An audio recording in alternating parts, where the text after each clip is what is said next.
Je suis très heureuse de vous retrouver encore branchés sur l'étoile numérique. Bonsoir mesdames, bonsoir mesdemoiselles, bonsoir messieurs. Bienvenue à vous tous à cette édition vespérale du journal. Au sommaire, fermeture des maisons pratiquant la médecine non conventionnelle à Lubumbashi, une mesure prise récemment par le ministre national de la Santé publique qui est exécutée au Katanga par le parquet général. Les avis de la fermeture de ces maisons pratiquant la médecine dite traditionnelle sont partagés par les consommateurs.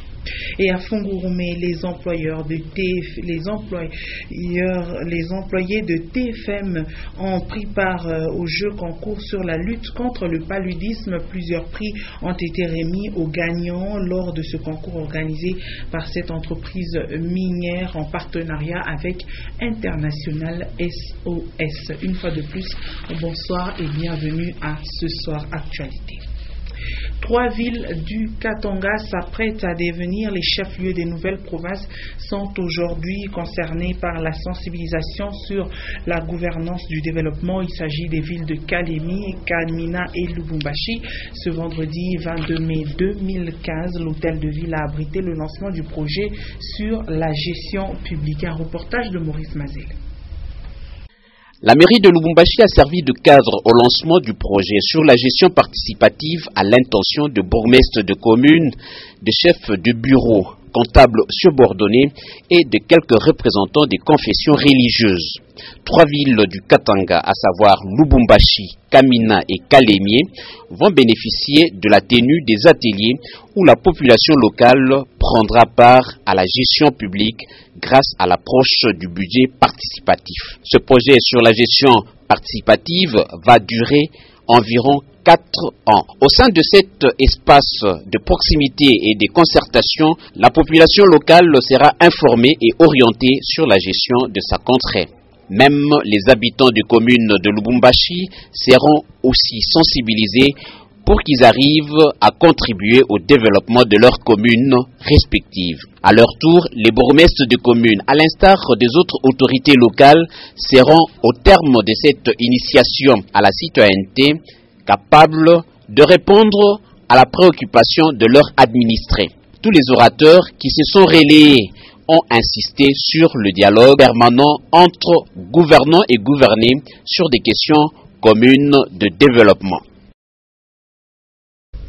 Et la jeunesse de l'Union nationale des fédéralistes au Congo met en garde quiconque voudrait saper la personne d'Antoine Gabriel Kyungu Akumwanza. Il en fait savoir par un message de soutien du président national de l'UNAFEC, Marcel Kyungu. Suivant-le au micro, voulais-je dire, de Célestin Muganza et Séverin Katamba.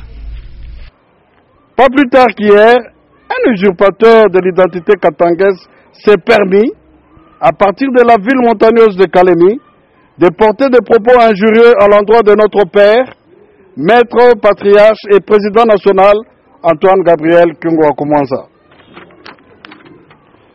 De notre président national, nous t'assurons qu'avant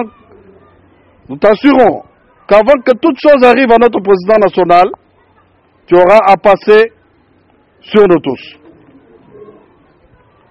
Invitons les différentes communautés vivant au Katanga de cohabiter en harmonie et de soutenir la CENI dans le respect du calendrier électoral déjà déclenché. Dans l'attente des élections que nous voulons paisibles et tranquilles, nous réitérons notre soutien à l'honorable Antoine Gabriel Kyungu Akumwanza, notre président national, et l'appuyons dans l'engagement ferme de présenter ce candidat à tous les niveaux. Que vive l'UNAFEC et son président. Pour la JUNAFEC Katanga, Marcel Kyungu Sala, président. Comme annoncé au sommaire, le parquet procède déjà au scellage des établissements médicaux pratiquant la médecine non conventionnelle. Sur le terrain, il y a plus de peur que de mal dans les chefs des concernés, tandis que les consommateurs de cette médecine dite aussi tradie moderne ont des avis divergents. Les uns pensent que cette médecine est efficace et les autres estiment que c'est de la poudre aux yeux. Léon Magloire Monga et Sam Kitenge nous en parlent. La lettre du ministère national de la Santé publique vise à frapper tous les établissements pratiquant la médecine dite non conventionnelle à l'aide des analyseurs magnétiques et compléments alimentaires non autorisés. À Lubumbashi, le parquet exécute déjà cette mesure, mais le scellage n'a pas encore atteint tous les concernés. Dans le chef de la population, les avis sont partagés quant à l'efficacité de ces produits, ainsi que la qualification de ceux qui les administrent. Vraiment, les praticiens se font des voleurs. Ils ne soignent même pas. Ils demandent beaucoup d'argent, mais ceux qui donnent comme produit, ils disent qu'ils travaillent avec des racines de plantes, tout ça. Mais ça ne soigne même, ça ne guérit pas. C'est la capacité d'administrer ces médicaments avec une certaine expertise. Parce que là, l'expertise est moins appréciable par rapport à ces doses qu'on transforme sous forme de ces plantes soignent. Parce que vous devez savoir que la généalogie de la médecine moderne, les produits pharmaceutiques proviennent des plantes médicinales. Et ce sont ces plantes qu'on transforme en produits finis et qu'on administre en termes de produits. Et nombreux des Louchois sont ceux qui pensent qu'il est opportun que le gouvernement prenne à bras le corps ce problème, eu égard aux nombreux abus enregistrés. Je le disais que les employés de l'entreprise d'exploitation minière Tenke Fungurume Mining ont massivement participé au jeu concours sur la lutte contre le paludisme, une organisation de TFM avec son partenaire en santé internationale SOS. Plusieurs prix ont été remis aux gagnants. C'est notamment des insecticides et des moustiquaires imprégnés. La cérémonie des remises des prix s'est déroulée au camp des employés appelé Camp Bravo. Rufin Kibambé et Etienne Ilunga. Reportage. Déterminer les niveaux des connaissances des employés sur le paludisme et les modes de prévention est l'objectif de ce jeu concours qu'a organisé l'entreprise Tenke Fungurume Mining et International SOS, son partenaire en santé. Un jeu concours sur le système internet TFM auquel plus de 1000 employés ont participé. Nous avons composé 3 questions à choix multiples. Et ces questions, nous les avons envoyées chez tous les travailleurs et nous leur avons donné le temps de réfléchir. Et ensuite, nous avons corrigé et nous avons retenu 158 bonnes réponses. 158 bonnes réponses correspondent aux différents gagnants. La remise des prix est intervenue jeudi 21 mai 2015 dans l'auditorium du Camp Bravo.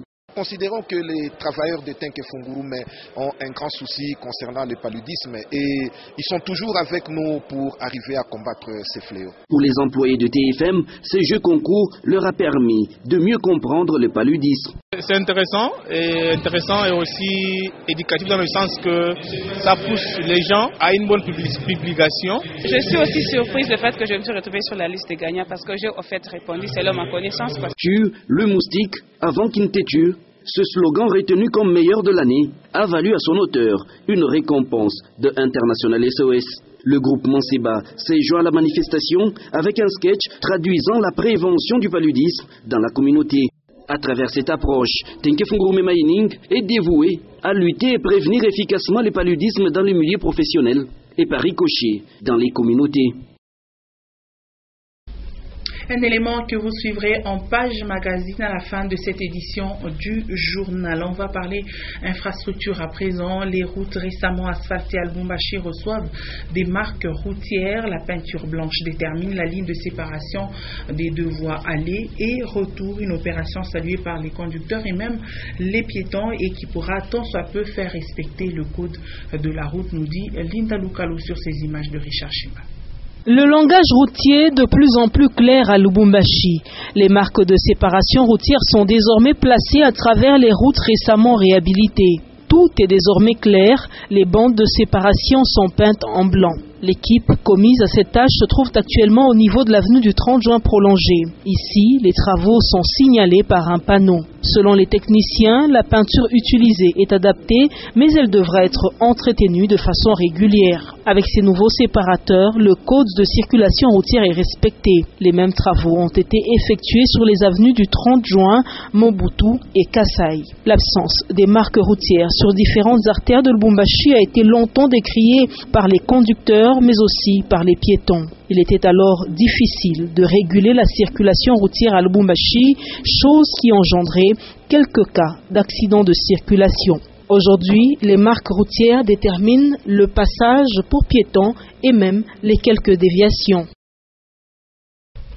Et pour ne pas perdre les traces et souvenirs de l'artiste musicien King Kester Emenea, les autorités de la province du Bandundu ont décidé, voulais-je dire, de l'immortaliser. C'est ainsi qu'une avenue porte maintenant son nom, laquelle avenue est en train d'être asphaltée. Consolate Kanja, Meshaka Aimé. L'avenue de l'université se trouvant dans la ville de Kikwit a été débaptisée avenue King Kester Emenea, une façon d'honorer la mémoire de cet artiste musicien, fils du terroir, disparu l'année dernière. Cette voie connaît des travaux d'asphaltage et c'est sur cette avenue que va être érigé un monument, toujours en mémoire du célèbre artiste. Au départ, c'était une direction. Ce n'était pas une avenue. Qui est alors Kester Emenea? C'est un fils de Kikwit, né à Kikwit, grandi à Kikwit. Alors, il a fait ses études primaires à Kikwit. Les restes, ce n'est pas notre problème, mais le problème, c'est un grand musicien qui a représenté notre culture et notre ville partout là où il a été. C'est ainsi que, à sa mort, on a maintenant institué cette avenue au nom de Kester Emenea. Et pour mieux aménager l'endroit où sera placé le monument, une partie de l'avenue Tabora aussi a été touchée par les travaux d'asphaltage. Restons à Kikwit avant de prendre la page internationale. L'approvisionnement en eau potable figure parmi les difficultés que connaissent les habitants de ce coin de la province du Bandundu. La population recourt à l'eau de la rivière Kwilu pour les travaux de ménage et l'eau de boisson est à chercher dans les puits de forage communautaires ou privés. Une fois de plus, Consolate Kanja et Meshaka Aimé. Comme dans la plupart des villes de la République démocratique du Congo, la ville de Kikwit, chef-lieu de la province du Bandundu, connaît un sérieux problème d'accès à l'eau potable. Ici, la rivière Kwilu est une mer nourricière. Outre les activités qui s'exercent autour d'elle, c'est son eau qui vient au secours de la population pour la cuisine et autres tâches domestiques. L'eau à boire ne pouvant être obtenue que dans des rares puits de forage. Alors vraiment, pour moi, il y a beaucoup d'importance à casser pour Abisso, Kikwiti. L'eau de la rivière Kwilu est vraiment utile pour nous les habitants de Kikwit. On l'utilise par exemple pour se laver et pour la lessive. Alors c'est bien pour Abisso, Kikwiti. C'est important à casser pour Abisso. Vu son importance, les bidons jaunes sont donc régulièrement présents au bord de la rivière Kwilu. L'Irlande vient d'allonger la liste des 17 pays qui ont déjà adopté la loi sur le mariage homosexuel. Ce vendredi, les Irlandais se sont rendus aux urnes pour le vote et selon le sondage, le oui emporterait sur le non. La page internationale est à suivre dans nos prochaines éditions. Et avant de clore ce journal, retenez que le 805e numéro du quotidien d'information générale La République retient plusieurs titres, entre autres la visite du représentant du secrétaire général des Nations Unies à Mitoba, accompagné du ministre provincial de l'Intérieur Juvenal Kitungwa. Ils sont allés évaluer la situation humanitaire et sécuritaire des déplacés. La lecture nous est faite ici par Lumière Moussa.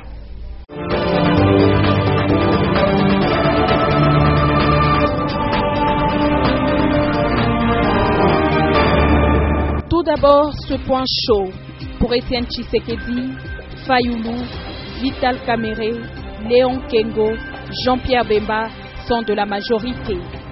Champion dans les prises de position singulières, Étienne Tshisekedi vient de jeter un pavé dans le marais en réduisant le dialogue préconisé dans l'accord cadre d'Addis Abeba à un simple tête-à-tête Joseph Kabila et lui.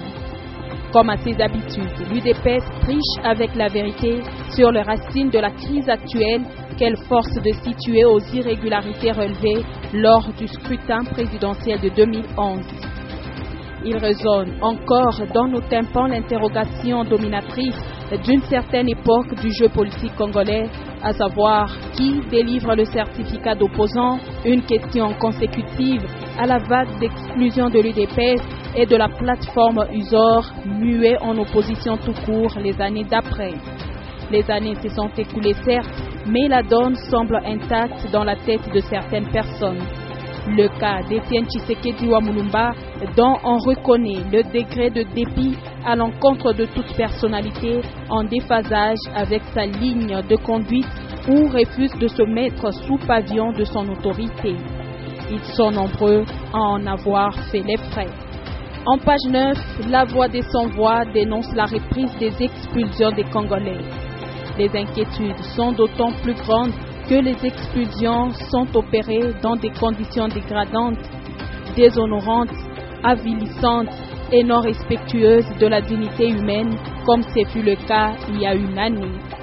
Aux dernières informations, une nouvelle vague d'expulsions en date du 19 mai 2015 a fait état de l'évacuation et arrivée à Kinshasa de 66 hommes, 15 femmes et 5 enfants, soit un total de 86 personnes expulsées dans des conditions infrahumaines.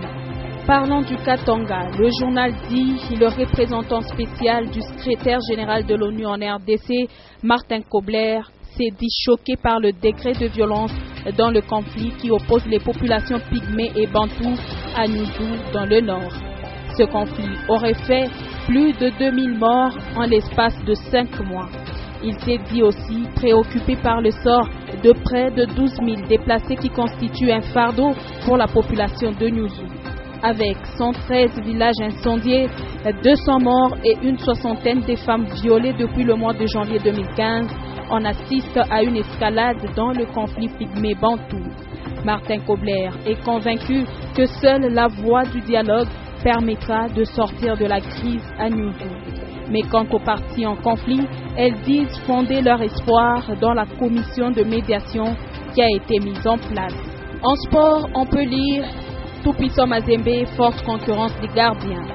Sylvain Beau, le gardien ivoirien du Tout-Puissant Mazembe, est de retour à Lubumbashi depuis quelques jours. Il met ainsi fin à des spéculations qui commençaient à naître dans les milieux du football congolais où l'on prétendait qu'il avait fui la concurrence. Mais l'état d'esprit d'un vrai champion est tout autre. Robert Kidiaba en donne un résumé. Pour une grande équipe comme le Tout-Puissant Mazembe, il faut avoir 4 à 5 gardiens de valeur. Je suis prêt à faire face à une grande concurrence dans le groupe, que ce soit Sylvain, Aimé ou moi dans les buts. C'est l'intérêt de l'équipe qui doit être mis en avant pour arriver à gagner cette Ligue des champions de la CAF. Madame, Messieurs, un plaisir de lire pour vous. À très bientôt.